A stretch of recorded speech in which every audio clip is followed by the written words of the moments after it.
Então sejam bem-vindos a mais um vídeo. A gente começa agora o quinto vídeo dessa série falando sobre a crítica da razão pura do Kant. A gente vai falar da analítica dos conceitos. Então, o Kant ele divide a lógica transcendental em duas partes, a analítica dos conceitos e a analítica dos princípios. Na verdade, ele vai dividir em mais uma parte, depois tem a dialética transcendental, mas basicamente na analítica ele vai fazer a análise, como ele mesmo diz, né, do que dá base para o conhecimento, ou melhor dizendo, para o entendimento. Ele vai a busca dele é, a partir do que, já resumindo aqui, né, dando uma sintetizada no que a gente vai trabalhar nesse vídeo, é buscar analisar no entendimento o que dá base para a formação do conhecimento.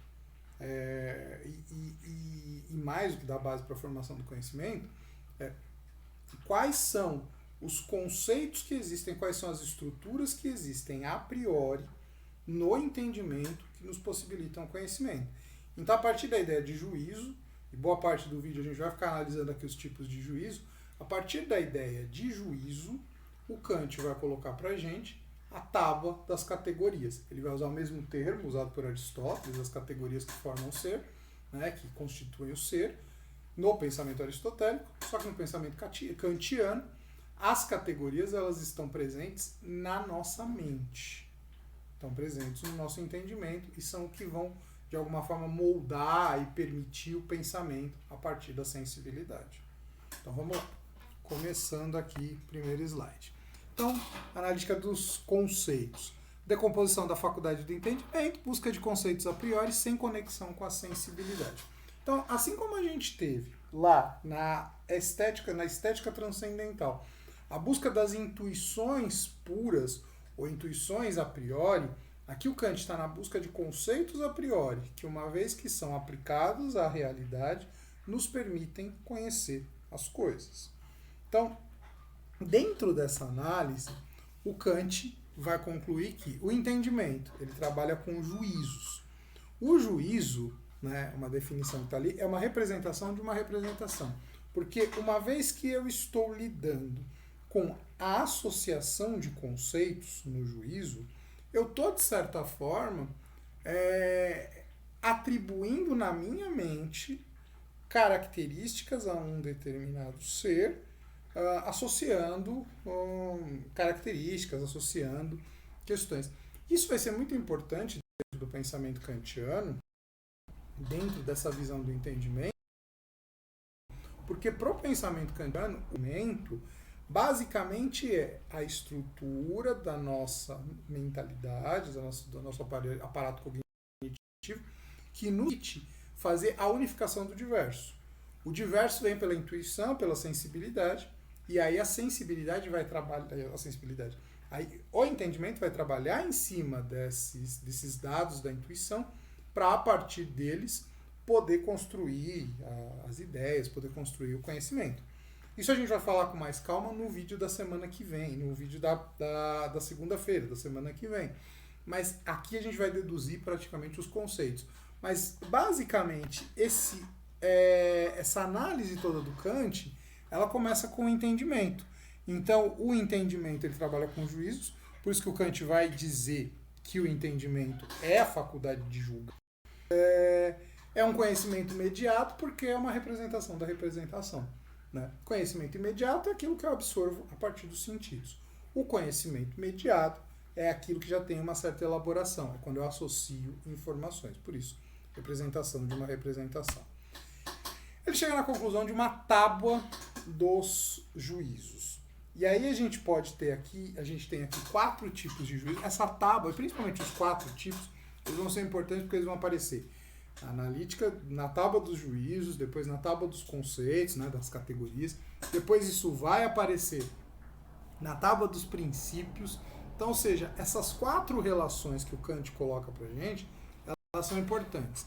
Então, a tábua a gente lê meio que no sentido anti-horário, Kant coloca pra gente. Na verdade, assim, não é nem no sentido anti-horário, porque é 1, 2, 3 seria a relação e modalidade é o 4. Quantidade, mas a ordem aqui também não vem ao caso. Quantidade. Os juízos podem ser universais, particulares e singulares. Qualidade. Afirmativos, negativos ou infinitos. Relação: categóricos, hipotéticos ou disjuntivos. Modalidade: problemáticos, assertóricos e apodíticos. Isso está muito ligado à lógica, né? Então, eu já falei aí num vídeo anterior, né, que a questão da lógica ela está muito presente no pensamento kantiano. O Kant ele está se inspirando, tanto que não é à toa a parte do livro é a lógica transcendental. Então ele se inspira no que é chamada lógica geral, né, que foi a lógica criada pelo Aristóteles, para ele pensar a lógica transcendental. Então, a partir dos juízos que ele vai deduzir as categorias. Mas antes de chegar nas categorias, falar um pouquinho dos juízos propriamente dito. Eu fiz a separação aqui. Então, quanto à quantidade. Juízos de quantidade, universais. Como diz o próprio nome, é quando um juízo ele é universal. Eu estou falando de todos os seres. A característica que eu estou aplicando, eu aplico a todos os seres. Usei aqui a batida lá do Aristóteles. Todo homem é mortal. Então, a partir do momento que eu estou atribuindo a característica de mortal, a mortalidade, a todos os homens, isso é um juízo universal. Um juízo particular. Alguns homens morreram ontem. Então, ou seja, o fato de morrer ontem, aplicar a morte ontem, eu estou aplicando a alguns, isso é um juízo particular, se restringe a um grupo. Singulares, o homem é mortal. É quando eu estou falando de um único ser. Tanto no pensamento kantiano quanto na lógica de maneira geral, nos estudos dos lógicos, eles costumam dizer que o juízo singular ele é meio que uma forma diferente de dizer o juízo universal. Quando eu digo o homem é mortal, eu digo que todo homem é mortal, eu praticamente estou dizendo a mesma coisa, porque eu estou entendendo o homem aqui no sentido de humanidade, de categoria. E o Kant sempre vai dizer que o terceiro juízo, ou depois a terceira categoria, ela tem uma relação com a anterior. Quanto à qualidade.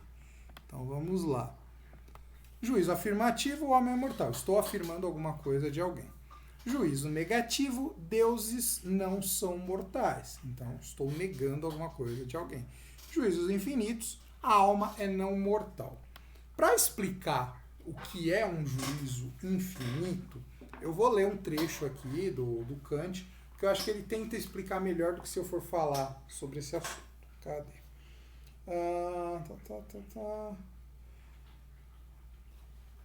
Aquela, no entanto, considera o juízo também, segundo o valor, o conteúdo dessa afirmação, meramente negativo, tal. Se eu tivesse dito da alma que ela não é mortal, eu teria ao menos, por meio de um juízo negativo evitado um erro. Agora, por meio da proposição, a alma é não mortal, eu faço de fato, segundo a forma lógica, uma efetiva afirmação, já que situa a alma no âmbito ilimitado dos seres não mortais. Como, no entanto, o mortal contém uma parte de todo o âmbito dos seres possíveis e o não mortal a outra parte, então a minha proposição afirma simplesmente que a alma é uma coisa em meio a uma infinita variedade de coisas que permanecem quando retiro o conjunto dos mortais. Só o que ocorre aí, porém, é que a esfera infinita de todo o possível é de tal maneira limitada que o mortal é dela retirado, e a alma é situada no espaço restante do seu âmbito. Mesmo com tal exclusão, contudo, tal espaço permanece ainda infinito, e muitas partes do mesmo poderiam ser retiradas, sem que o conceito de alma aumentasse minimamente por isso, ou fosse afirmativamente determinado. Com vistas à tensão lógica, portanto, esses juízos infinitos são de fato meramente limitativos no que diz respeito ao conteúdo do conhecimento em geral, e nessa medida, não devem ser omitidas na tábua transcendental de todos os momentos do pensamento no juízo, pois a função do entendimento exercida pode ser talvez importante no campo de seus conhecimentos puros, a priori. Então, ele vai usar, na verdade, o juízo afirmativo, que é essa coisa de negar afirmando, né, o juízo infinito, ele vai usar essa ideia porque para ele é importante, porque se na prática é praticamente a mesma coisa que eu negar o juízo negativo, ele vai dizer que isso é importante para depois a gente chegar nas categorias. Então, qualidade, relação. Categóricos é quando eu afirmo algo. Então, por isso que eu pus ali a afirmação de algo. Todo homem é mortal, porque a gente está voltando de novo no mesmo exemplo. Hipotéticos é quando eu parto, como já diz o próprio nome, de uma hipótese, de uma situação condicional. Se não me cuidar, morrerei. Disjuntivos é quando eu trabalho com alternativas. Esse exemplo eu tirei da própria Crítica da Razão Pura. O mundo existe ou por uma necessidade externa, ou mero acaso, ou por necessidade interna. Então são as explicações, as alternativas que me levam a concluir, aqui no caso, por que o mundo existe. Juízo de modalidade. Problemáticos, então, ou seja, aqueles que tratam de possibilidade. As almas podem ser imortais. Assertóricos, aqueles que são afirmativos. Então, aqueles que são, de novo, a gente está voltando lá, né? As almas são imortais. E apodíticos, uma vez que almas existem, são imortais. Que eu vou partir também de uma condição, mas que isso me leva a concluir que se uma coisa é assim, então tal coisa é assim também. Se conclui disso que tal coisa é desse jeito. Então, ou seja, né, é um juízo que vai cair na ideia de necessidade dentro do pensamento lógico aqui, na verdade. Então, partindo, inclusive, da ideia da lógica, né, a questão do juízo, ele é o ponto importante da construção lógica de maneira geral. Isso aqui não é nem Kant, é também a estruturação da lógica. O juízo, como a gente já disse anteriormente, ele é a representação da representação. A partir do momento que eu associo um determinado conceito, uma determinada ideia a outra determinada ideia, é uma característica a um ser, eu estou criando um juízo. Então, não à toa, o Kant vai colocar que são a expressão da forma do entendimento, de como o entendimento funciona. Né?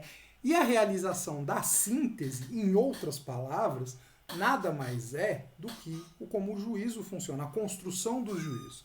Então, a espontaneidade, que é característica própria do pensamento, que eu falei disso no vídeo passado, a espontaneidade ela trabalha muito com essa associação de ideias, a ligação de ideias. E para o Kant, né, o entendimento, basicamente, se a gente for parar para pensar, se a gente fosse resumir em uma palavra só, a ideia do entendimento, como o entendimento funciona, é a ideia de que o entendimento está ligado, ele está associado, a função dele é associar ideias, é unir o diverso, porque a experiência ela se dá de forma diversa. Então, por exemplo, vamos lá, eu pego aqui uma caneta, né? Essa caneta eu estou tendo uma experiência com ela agora.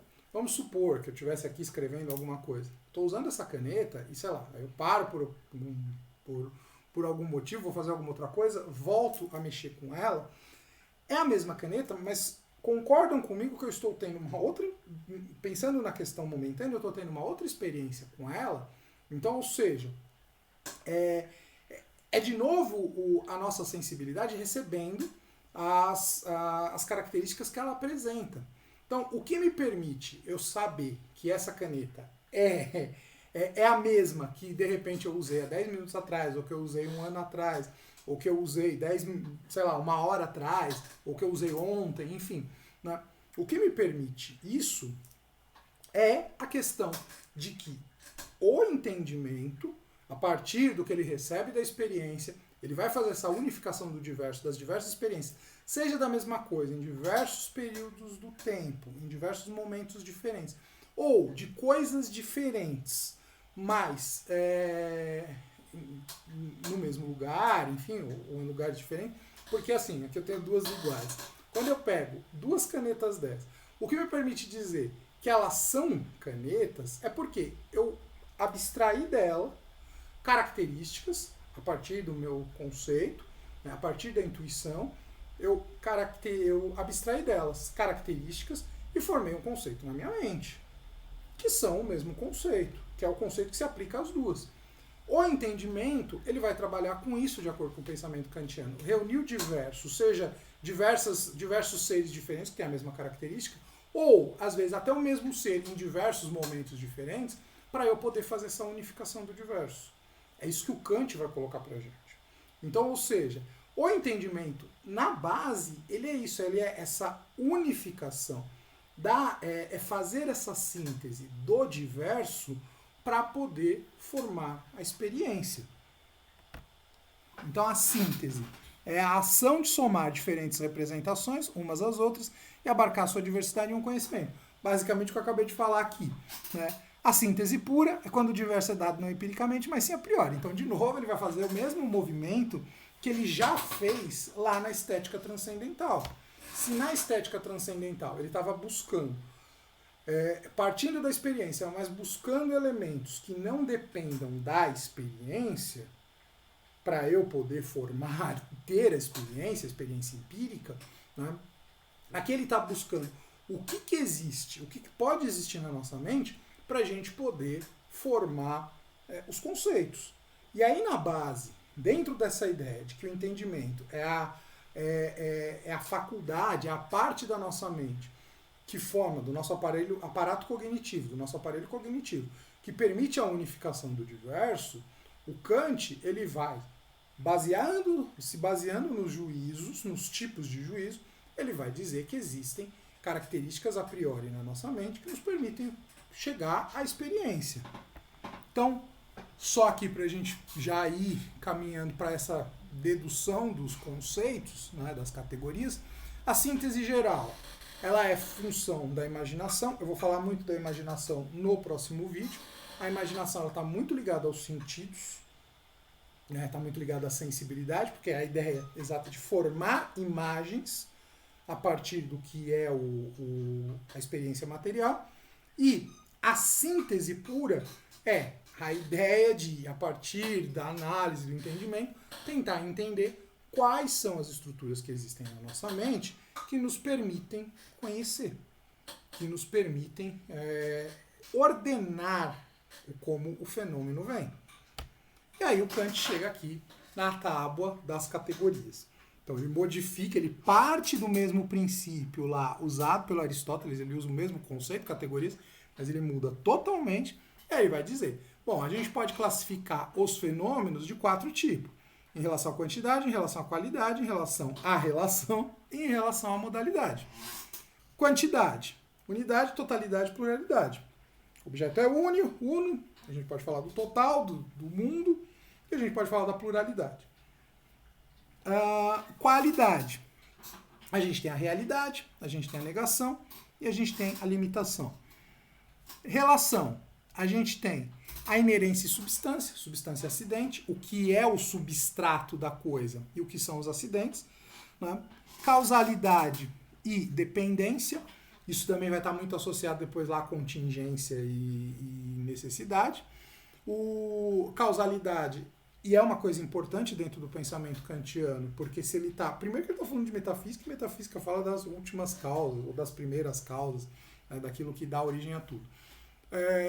E ele também está preocupado lá, sempre, na